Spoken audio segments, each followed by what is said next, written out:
by a lot and suddenly is quite disappointing. Okay, so how often do you travel in metro? Like, what are the kilometers that you travel, the distance? So right now I think my daily commute is not very long. It's about 10 to 12 kilometers. Okay. But I do travel longer distances also. And I think I use metro every day. So it really pinches my pocket. Done by the state government? No, it's definitely not a good move. Yeah, definitely not a good move because it was not even informed. And Bangalore is developing more metro connectivity, and if they're increasing the rate, then I believe that people will stop using it, or maybe there's no use of it. Yeah, So how often do you travel by metro? daily, twice in a day. So what's the kilometer that you travel? So I come from Banshankari to here, so it's I think 10 kilometers near about. Yeah. So I think if it was the same, right? I don't say it had to be decreased. If it was same, then it was good for people who used to travel. So my sister was just saying the charges are high, so probably have to think about what transport medium that we have to use. So I think for students it mostly affects. So how often do you travel in metro?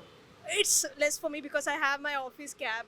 But as I'm out with my sister today, she was just saying me that she used to travel with metro with her friends, and it affects her budget, monthly budget. It's a friendly budget you say. Kind of. Yeah, for her monthly budget it affects her. Because they don't earn, right? They kind of depend on parents.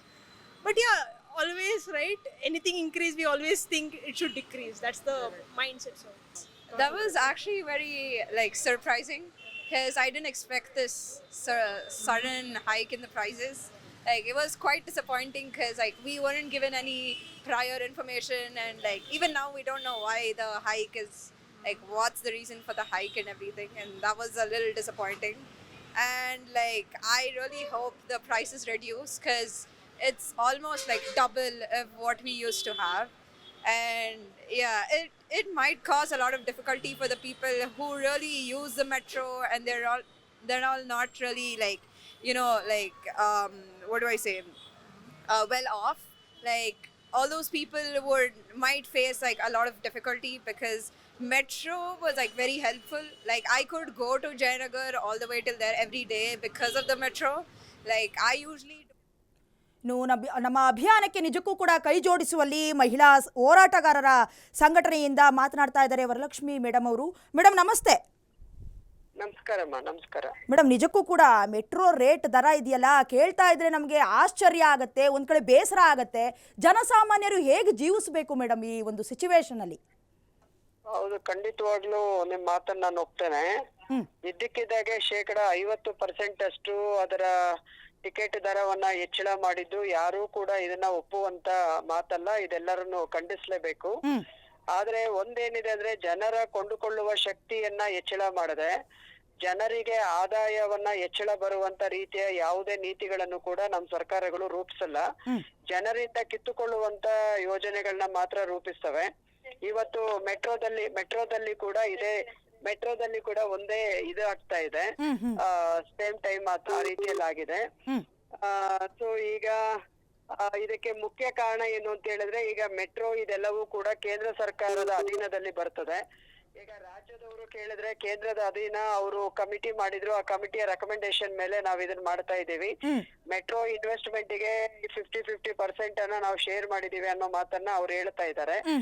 But ಏನೇ ಇದ್ರೂ ಕೂಡ ಕೇಂದ್ರ ಮತ್ತು ರಾಜ್ಯ ಸರ್ಕಾರಗಳು ಇವತ್ತು budget ಅಲ್ಲಿ ಜನರ ಕಲ್ಯಾಣ ಪರವಾದಂತ ವೆಚ್ಚವನ್ನ ಕಡಿತ ಮಾಡಿದ್ದರಂತ ಪ್ರತಿಫಲ ಇವತ್ತು ಈ ರೀತಿಯಲ್ಲಿ ರಿಫ್ಲೆಕ್ಷನ್ಸ್ ಬರ್ತಾ ಇದೆ. ಸೊ ಹಾಗಾಗಿ ಈಗ ಮೆಟ್ರೋ ದರವನ್ನ ಕಡಿಮೆ ಮಾಡ್ಬೇಕು. ಮತ್ತೆ ಅವ್ರಿಗೆ ಇನ್ನೊಂದು ಉದ್ದೇಶ ಇರ್ಬೇಕು. ಈಗ ಸಮ್ಮರ್ ಬರ್ತಾ ಇರೋದ್ರಿಂದ ಪ್ರಯಾಣಿಕರು ಅನಿವಾರ್ಯವಾಗಿ ಇದರಲ್ಲಿ AC ಇದಿರುತ್ತಲ್ಲ, ಜರ್ನಿ ಇರುತ್ತಲ್ಲ, ಸ್ವಲ್ಪ ತಪ್ಪಾಗಿ ಪ್ರಯಾಣಿಸಬಹುದು ಅಂತಕ್ಕಂತ ಒಂದು ಮನೋಭಾವ ಇರ್ತದೆ. ಸೊ ಹಂಗಾಗಿ ಇವತ್ತು ಅದನ್ನು ಕೂಡ ಅಡ್ವಾಂಟೇಜ್ ಆಗಿ ತಗೊಂಡು ಈ ಸಂದರ್ಭದಲ್ಲಿ ಹೆಚ್ಚಳ ಮಾಡಿದರೆ ಹೆಚ್ಚಳವನ್ನ ನಾವು ಖಂಡಿಸ್ತೇವೆ, ಮತ್ತೆ ಕಡಿಮೆ ಮಾಡಬೇಕು ಅಂತ ಹೇಳಿ ಒತ್ತಾಯ ಮಾಡ್ತೇವೆ. ಓಕೆ, ನಿಮ್ಮ ಮಾತಿಗೆ ನಾವು ಅಗ್ರಿ ಮಾಡ್ತೀವಿ ಮೇಡಮ್. ಆದ್ರೆ ಈಗ ಕೋಲ್ಕತ್ತಾದಲ್ಲೂ ಕೂಡ ಮೆಟ್ರೋ ಇದೆ, ಈಗ ಅದು ಕೂಡ ಕೇಂದ್ರ ಸರ್ಕಾರದ ಒಂದು ಅಂಡರ್ನಲ್ಲೇ ಬರುತ್ತೆ. ಆದ್ರೆ ಬೆಂಗಳೂರಿಗೆ ಮಾತ್ರ ಯಾಕೆ ಜಾಸ್ತಿ ಮಾಡಬೇಕಾಗಿತ್ತು? ಕೋಲ್ಕತ್ತಾದಲ್ಲೂ ಬೇಸಿಗೆ ಬರುತ್ತೆ ಮೇಡಮ್, ಅಲ್ಲೂ ಕೂಡ AC ಟ್ರಾವೆಲ್ ಮಾಡುವಂತ ಸಂದರ್ಭಗಳು ಬರುತ್ತೆ, ಆದ್ರೆ ಬೆಂಗಳೂರಿನಲ್ಲಿ ಮಾತ್ರ ಯಾಕೆ ಅಂತ? ಇಡೀ ದೇಶದಲ್ಲಿ ಹಲವಾರು ರಾಜ್ಯಗಳಲ್ಲಿ ಮೆಟ್ರೋ ಇದೆ. ಸೊ ಸೊ ಒಂದೊಂದು ರಾಜ್ಯದ ಲಿವಿಂಗ್ ಕಾಸ್ಟ್ ಈ ತರದ ಮೇಲೆಲ್ಲ ಅವರು ಅವಲಂಬನೆ ಮಾಡಿರ್ತಾರೆ. ಹಂಗಾಗಿ ಆ ಕಮಿಟಿಯ ಶಿಫಾರಸುಗಳನ್ನ ಪೂರ್ತಿಯಾಗಿ ನಾವು ನೋಡ್ಬೇಕಾಗತ್ತೆ. ನೋಡಿ ಅದನ್ನ ನಾವು ಅನಾಲಿಸಿಸ್ ಮಾಡೋದು ಹೆಚ್ಚು ಒಳ್ಳೇದು ಅನ್ಸುತ್ತೆ. ಓಕೆ, ಈಗ ಕೇಂದ್ರ ಸರ್ಕಾರ ಹಾಗೆ ರಾಜ್ಯ ಸರ್ಕಾರದ ಸಮ್ಮಿಶ್ರದ ಅಂಡರ್ನಲ್ಲಿ ಮೆಟ್ರೋ ಬರೋದ್ರಿಂದ ಒಬ್ಬರ ಮೇಲೆ ಒಬ್ರು ಗೂಬೆ ಕೂರಿಸ್ತಾನೆ ಇದ್ದಾರೆ ಮೇಡಮ್. ಹಾಗಾದ್ರೆ ಯಾರಿಗೆ ಬಹುಪಾಲು ಹೋಗತ್ತೆ, ಯಾರಿಗೆ ಬಹುಪಾಲು ಸಲ್ಲತ್ತೆ ಈ ವಿಚಾರ ಅಂತ?